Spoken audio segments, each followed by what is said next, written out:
Welcome back to Captain Comics, where we take apart the biggest stories in comics and explore every angle, emotion, and hidden detail built into the panels. Today we're walking through Absolute Batman issue number 13, the 5th chapter of Abomination, a story that continues to push Bruce Wayne to the edge of what he can endure, physically, mentally, and morally. This chapter deepens relationships, exposes fractures, and sets the stage for an explosive confrontation that Gotham has been building towards since the beginning of the arc. Let's open it up and explore it step by step.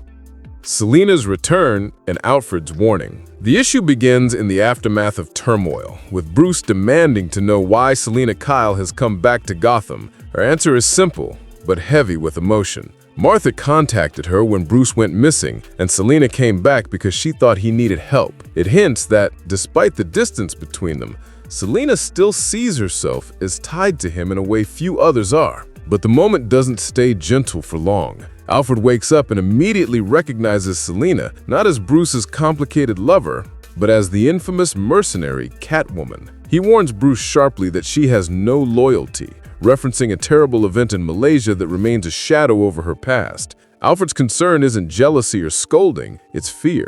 He doesn't believe Bruce can afford another betrayal while he's barely recovered from Arc M.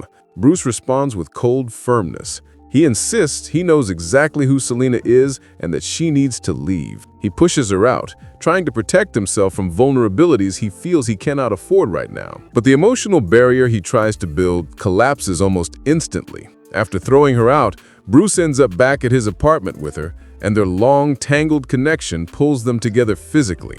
The next morning, a quieter, more intimate tension settles over them. Selina notices the horrific pattern of scars across Bruce's back, scars left behind by Arc M. She asks him what they did to him. He refuses to open up, and she admits she's not truly ready to talk about her own secrets either. The conversation shifts toward her helmet, which resembles Black Mask's. Bruce brings it up, but both agree to let the topic fall away. They are two people with trauma circling them like a storm, and neither is ready to face the full truth. Instead, Bruce invites her to join him on what he calls a date, which leads to the next major escalation.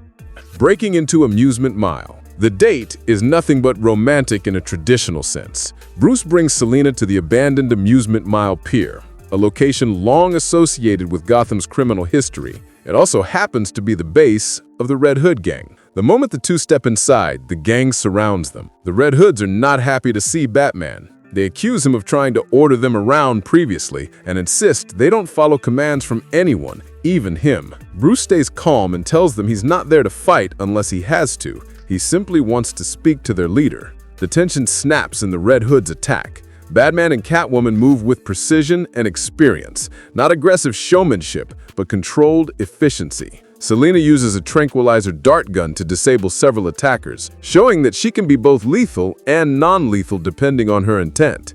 However, a more dangerous threat appears above them. A Red Hood stationed atop the Ferris wheel aims an RPG at the pair. As the Red Hood fires, Bruce pushes Selina out of the blast path. That moment triggers the venom in Bruce's system, and the chemical surges through him, intensifying his strength and rage. Instead of merely avoiding the blast, Bruce charges straight at the Ferris wheel support beams with superhuman force. The beams buckle, and the entire structure collapses into the water below, taking the Red Hood perched atop it down with it. The rocket veers off target and explodes harmlessly in the distance. The remaining Red Hoods circle Bruce and Selina once the chaos settles. Seeing Bruce in his venom state, they accuse him of being one of the monsters their leader warned him about. The remark cuts deep, and Bruce's rage threatens to overwhelm him. Selina steps in to calm him, grounding him long enough for him to regain control. Bruce stands before them again as himself, not the venom-driven force, and explains what Arc M did to him.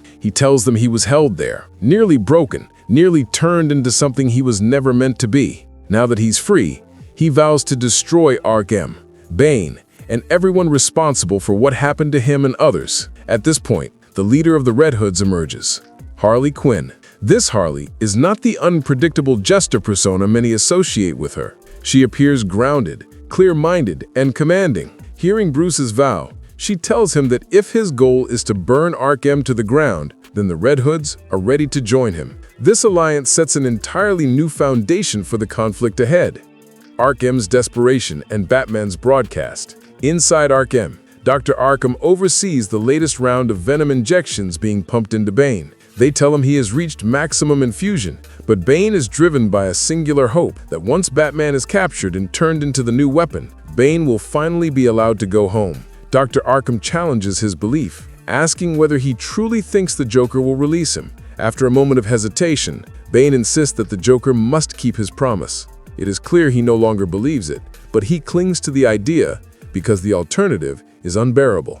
A technician interrupts with urgent news. Batman has hijacked Gotham's broadcast network. His message is direct and unwavering. He challenges Bane to meet him at the old Veterans Arena. Bruce adds a monumental condition. If Bane wins, Bruce will return to Arkham willingly and become whatever Arkham wants him to become. But he ends his declaration with certainty. He has no intention of losing. This announcement sends ripples through Arkham, Gotham, and the entire cast of characters caught in the orbit of this conflict.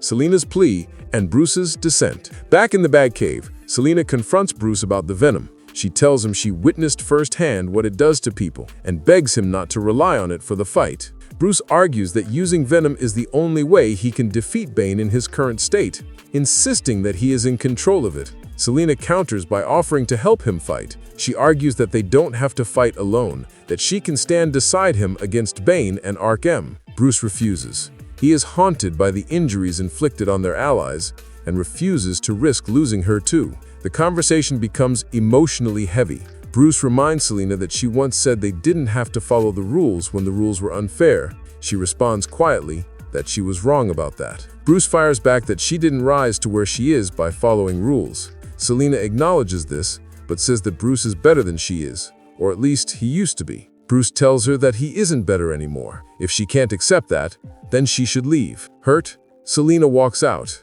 Alfred then delivers a bitter remark, telling her not to let the door hit her. The Batcave feels emptier in that moment than it has in years. Before Bruce leaves for the arena, Alfred gives him one final message. To win, Bruce must bury the man he was and embrace the monster he may need to become. It is both guidance and a warning. Bruce loads raw meat into the Batmobile, preparation for the venom-driven battle, and drives into the sewer system toward the arena. As he passes through the water-filled tunnels, Killer Croc rises from below, silently watching Bruce head toward his fate. That's the full breakdown of Absolute Batman issue number 13, a chapter that pushes every character closer to a breaking point and sets the stage for one of the most intense confrontations in the series. If you enjoyed this deep dive, make sure to like, subscribe, and stay tuned to Captain Comics for more detailed explorations into Gotham's darkest corners. Let me know in the comments. Do you think Bruce is already crossing a line he won't be able to return from? See you in the next issue breakdown.